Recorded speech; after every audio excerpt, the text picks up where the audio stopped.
In an earlier video segment, my colleagues at Vitria used a Gartner diagram to describe the landscape of today's analytic products. And we positioned Vitria's offering within this broader analytics space, specifically Vitria's platform for real time analytics, which allows your company to apply analytics during the execution of everyday business processes and customer interactions. Today, I want to talk a little bit about how that platform might be applied to customer centric businesses, um, and also a little bit about why you may want to allocate a significant portion of your spend, if you haven't already, to this area of real time analytics or analytics during the execution of your business processes or customer interactions. And the starting point for that discussion might be looking at your analytics spend more broadly and just understanding what a typical organization spends on analytics and how we might be allocating that spend. Um, Today, most studies will indicate that data analytics spend will dominate enterprise spending for at least a foreseeable future. IDC studies and Forbes publications indicate that on average, companies spend 7.4 million per year on analytics of all kind, with large enterprises spending on average 13.8 million, while even small to medium businesses spending up to 1.6 million annually on analytics.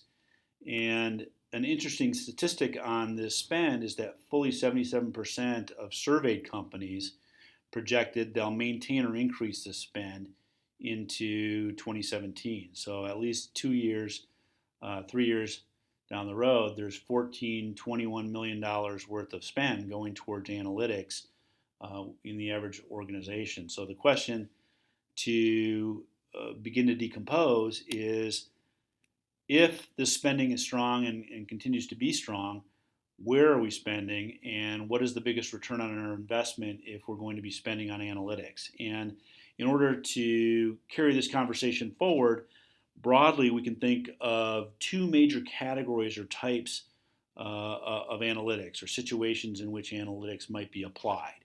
And very broadly, we have data warehouses and data lakes and relational databases, and analytics are frequently applied to offline data sources. These data sources we load with historical data, big and small, and we study that with increasing degrees of sophistication on customer behaviors and historical patterns and trends.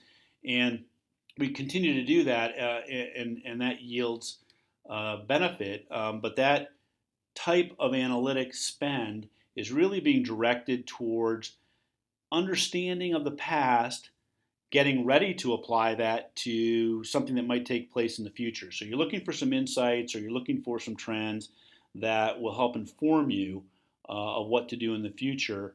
Um, but one of the key things to ask yourself and to consider is, are we applying what it is that we know or understand or that we learn from those analytics? And this second category that I'll broadly call analytics for execution falls into this category of real time understanding or situational intelligence and trying to apply what is known during the execution of a business process or during a customer interaction.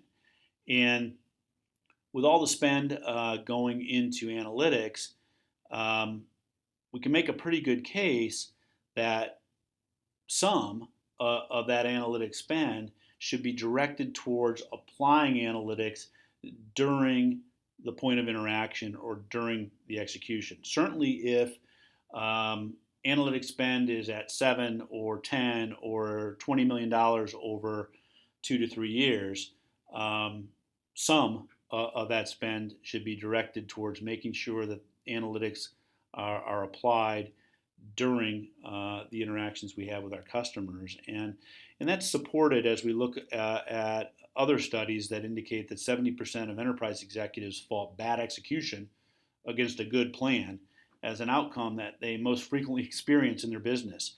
And so what that means is with all of the study and planning and preparation going on, there's significant opportunity to be had in terms of improving business execution. And today we want to make the case that there are tools and technologies, and in particular, Vitria has a wealth of experience and some amazing, talented people and technology to help organizations apply analytics uh, during the execution window. And that the benefit, especially for customers or enterprises that are customer service centric, can be very significant.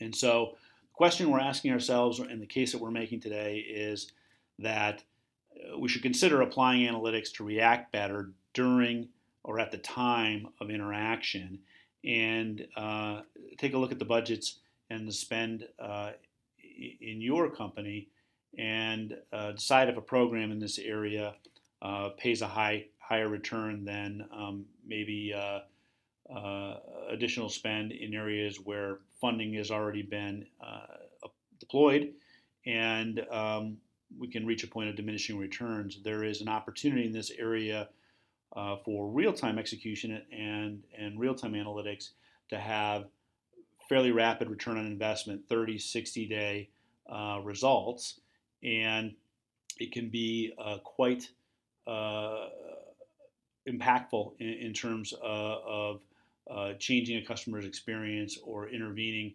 with an offer, and the results. Uh, we can discuss in subsequent examples. So we're going to go through a little bit of example of customer service centric business. We can do some demos or demonstrations. We'll talk about how to apply or situations in which we may wish to apply analytics during the window of execution.